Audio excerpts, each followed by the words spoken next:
कोई नेता के ऊपर नहीं चोट होता। हम लोग का, मेरा पास सीआरपीएफ सिक्योरिटी है, ममता जी का पास 1-1.5 राज्य सुरक्षा बल है, सब है, लेकिन हम लोग को तो कुछ नहीं होता। बुलेट प्रूफ कार है, आम जनता को नुकसान पहुंचाता है, आम कार्यकर्ता के ऊपर आघात होता है।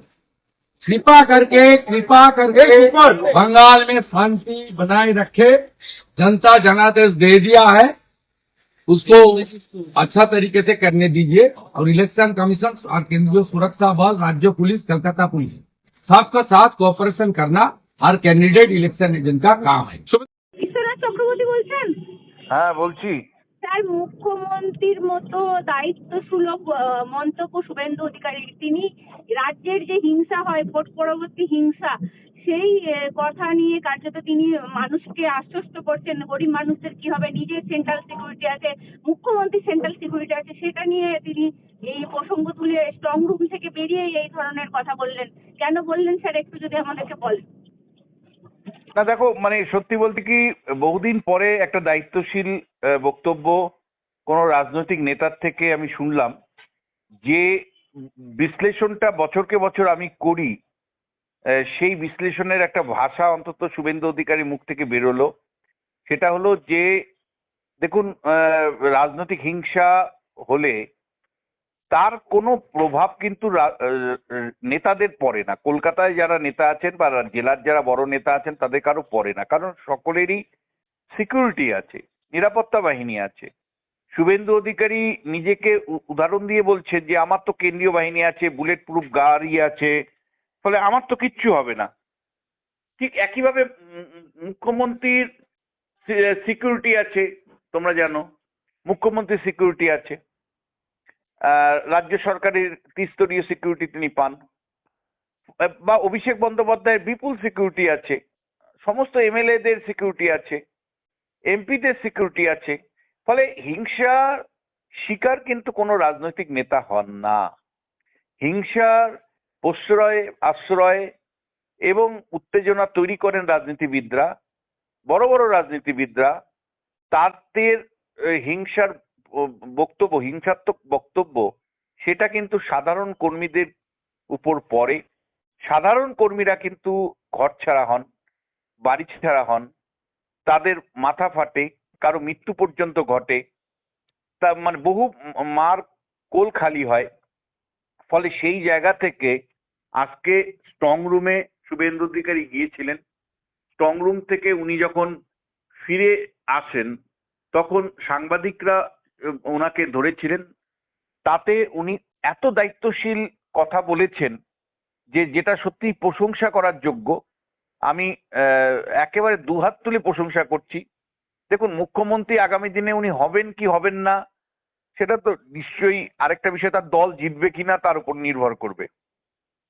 দল জিতলে তার সম্ভাবনাই প্রবল। তার দল যদি জেতে তাহলে মুখ্যমন্ত্রী হয়তো শুভেন্দু অধিকারী হবেন। কিন্তু রেজাল্টের আগে পেশি শক্তি প্রদর্শনের কথা না বলে জেলায় জেলায় যে রাজনীতির হিংসা হচ্ছে, যে জেলায় জেলায় পোস্ট ইলেকশন ভায়োলেন্সের ছবি ইতিমধ্যেই উঠে এসেছে, সেই ছবির দিকে তাকিয়ে উনি অন্তত একটা শান্তির বার্তা দিলেন। এটা কিন্তু আমাকে আশ্বস্ত করলো। শুভেন্দু যেভাবে আজকে পরিষ্কার বললেন যে দেখেন, নির্বাচনের সময় একে অপরের বিরুদ্ধে আমরা আরোপ করেছি, একে অপরের বিরুদ্ধে আমরা আলোচনা সমালোচনা করেছি, উত্তেজনা হয়েছে, কিন্তু এখন ইলেকশন শেষ হয়ে গেছে। এখন জানি আমরা সবাই দায়িত্বশীল ভূমিকা পালন করি, সব রাজনৈতিক দল। এবং তার নিজের জায়গা থেকেও তিনি বলেছেন যে আমি তো সেন্ট্রাল ফোর্স পাই, আমি তো বুলেট প্রুফ গাড়ি পাই। মানে দায়িত্বশীল মুখ্যমন্ত্রীর মতো কথা বলেছেন আপনি বলছেন। একেবারে মানে অত্যন্ত দায়িত্বশীল। শুভেন্দুকে সাম্প্রতিককালে এত দায়িত্বশীল বক্তব্য শুনতে আমি দেখিনি। আমার ধারণা যে ওর মানে দল জিততে পারে এই একটা ভাবনা ওর মধ্যে কাজ করছে, এবং আগামী দিনে মুখ্যমন্ত্রী হতে পারেন সেইটা হয়তো তার মধ্যে কাজ করছে। রাজ্যের ভাবী মুখ্যমন্ত্রীর ভূমিকার জায়গা থেকে হয়তো তিনি বলছেন যে শান্তি চাই। যে কোনো দায়িত্বশীল প্রাপ্ত ব্যক্তিকে দায়িত্বের জায়গা থেকে কথা বলতে হয়। এবং এটা শুভেন্দু যেটা বললেন সেটা আমি মনে করি খুব গুরুত্বপূর্ণ। কারণ বিজেপির জেলা স্তরে বা বিভিন্ন জায়গায় বিজেপির নেতা কর্মীদের মধ্যে একটা তীব্র ক্ষোভ বিক্ষোভ আমরা দেখতে পাই। তাদের মধ্যে এমন একটা ভাবনা আছে, হিংসা নিয়ে তাদের বক্তব্য ধরা পড়ে। কিন্তু এবং তুমি জানো যে অমিত শাহ যখন বলেন, সেটা যতই ক্রিমিনালদের উদ্দেশ্যে বলুক যে আমি ঝুলিয়ে দিয়ে উল্টো করে সিধা করে দিব, সেটা যেমন গণতান্ত্রিক ভাষা হতে পারে না, মূলত ভয় দেখানোর জন্যই বলেন। আবার একইভাবে মানে অভিষেক বন্দ্যোপাধ্যায় যখন আরামবাগে যে ঘটনাই ঘটুক, তার সাংসদ মার খান কিছু, সেটা আইনের দিক থেকে বলা উচিত, কিন্তু বলেন যে 4 তারিখে অভিষেক বন্দ্যোপাধ্যায় আরামবাগে দাঁড়িয়ে সবার থেকে বলছেন 4 তারিখের পরে মানে দুপুরের পর থেকে ডিজে বাজিয়ে দিব। এই যে বক্তব্যগুলো, এগুলো হিংসার বক্তব্য, এগুলো দায়িত্বজ্ঞানহীন বক্তব্য। এবং দিনের পর দিন আমি তো দেখছি তৃণমূলের মুখপাত্র, প্রধান মুখপাত্র থেকে শুরু করে সবাই প্রায় কার্যত বলছে দেখে নিব এবং 4 তারিখের পরে মানে বুঝে নিব। যারা সরকারি সুযোগ সুবিধা আবার পাচ্ছেন হিসাব হবে ঘরে ঢুকে মারবো। হিসেব হবে। অধিকাংশ লোক বলছেন ডিজে বাজিয়ে দিব। ফলে এইরকম একটা ভাষ্য যাচ্ছে। আর বিজেপি উল্টো থেকে বিজেপির তরফ থেকেও কিন্তু আরেকটা ভাষ্য যাচ্ছে যে মানুষ 15 বছর ধরে অনেক অত্যাচারিত হয়েছে, ফলে আমরা বুঝে নিব, দেখে নিব। কিন্তু আমার যেটা তোমাকে খুব পরিষ্কার করে বলার দরকার, সেটা হলো আমরা কিন্তু দায়িত্বের জায়গা থেকে রাজনৈতিক নেতাদের দেখতে চাই। বছরকে বছর একজন অধ্যাপক হিসেবে জানো তুমি, আমি 25 বছরের কাছাকাছি মানে এই টেলিভিশন দুনিয়াতে কথা বলছি। সেই প্রতিটি দিনই প্রায় একটা কথাই বলি যে আমাদের রাজনীতিবিদরা উস্কানির পরিবর্তে দায়িত্বশীল হোক, তারা যত্নবান হন মানুষের প্রতি, তারা শান্তির কথা বলুন। রাজনীতির হিংসা, যে হানাহানি, তাতে যে বহু মানুষের কোল খালি হয়, এটার থেকে তারা বিরত থাকুন এবং তারা শান্তির বার্তা দিন, সহ অবস্থানের বার্তা দিন। অন্য রাজ্যে যখন বিভিন্ন রাজনৈতিক দলের কর্মীরা একসাথে সামাজিক অনুষ্ঠানে থাকতে পারে, একসাথে চলতে পারে, হিংসার বাইরে গিয়ে তারা নির্বাচন পরিচালনা করতে পারে, রাজনীতি করতে পারে, আমার রাজ্যে কেন হিংসার বাইরে গিয়ে রাজনীতি হবে না? কেন আমরা সহ অবস্থান করতে পারবো না? সমস্ত রাজনৈতিক দলের কর্মী সমর্থকরা একসাথে অবস্থান নিতে পারবেন না?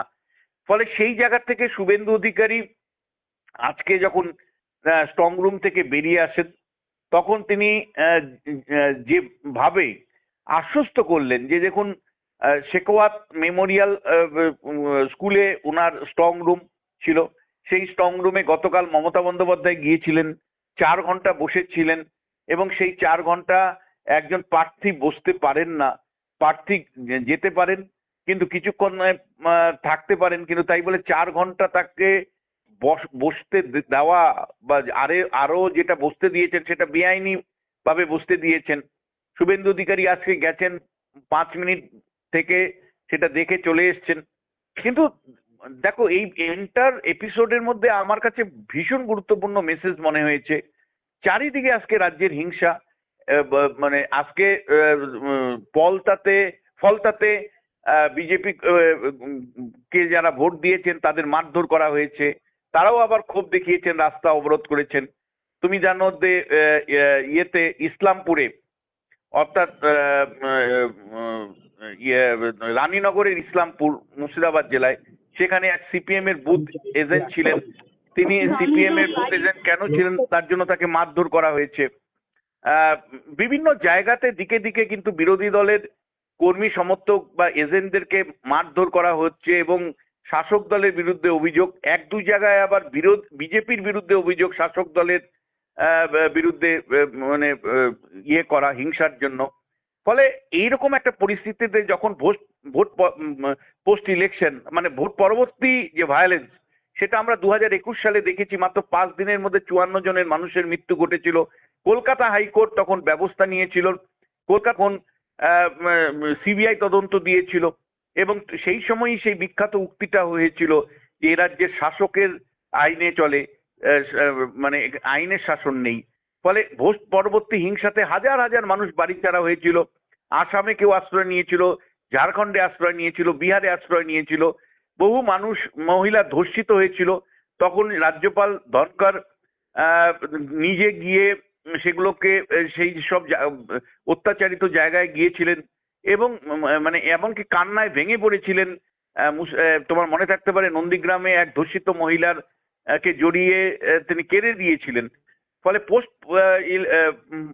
পোস্ট ইলেকশন যে ভায়োলেন্স, সেই ভায়োলেন্স আমরা দেখেছি বছরকে বছর। সেই জায়গা থেকে ইলেকশনে কাউন্টিং এর আগে অর্থাৎ ভোট গণনার আগে শুভেন্দু অধিকারী যে বার্তা দিলেন ভীষণ ইতিবাচক। সমস্ত সংবাদ মাধ্যমে সেটা প্রচার করা উচিত।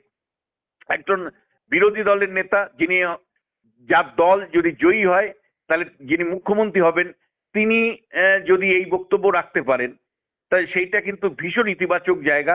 আমি সমস্ত ধরো তৃণমূল কংগ্রেসও তো জয়ী হতে পারে, সেটাও তো পোস্ট ইলেকশন মানে যারা এক্সিট পোল করেছে তারাও দেখিয়েছে। ফলে মমতা বন্দ্যোপাধ্যায়কেও আমি অনুরোধ করব যে শান্তির বার্তা দিতে। এমনকি অভিষেক বন্দ্যোপাধ্যায়, কুণাল ঘোষ থেকে শুরু করে সমস্ত বিজেপির প্রথম সারির নেতা দিলীপ ঘোষ, সবাইকে অনুরোধ করব যে শান্তির বার্তা দিন। আর কত মানুষ মৃত্যু দেখব, আর কত রক্তপাত দেখব। ফলে দায়িত্বশীল সব নেতা হন, রাজ্যটাকে হিংসামুক্ত করুন, পোস্ট ইলেকশন ভায়োলেন্স যাতে আমাদের দেখতে না হয় সেই বার্তাটাই বারবার আপনারা দিন দয়া করে। আজকে শুভেন্দু যে বক্তব্য রাখলো ভীষণ আশাপ্রদ, দায়িত্বশীল। ভাবি যদি কোনো সময় তার দল জয়ী হয়, তিনি হয়তো মুখ্যমন্ত্রী হবেন। সেই জায়গা থেকে ভাবি মুখ্যমন্ত্রীর যে বক্তব্য সেটা ভীষণ ভীষণ ভাবে ইতিবাচক বলা যায়। স্যার আপনাকে অসংখ্য ধন্যবাদ আমাদের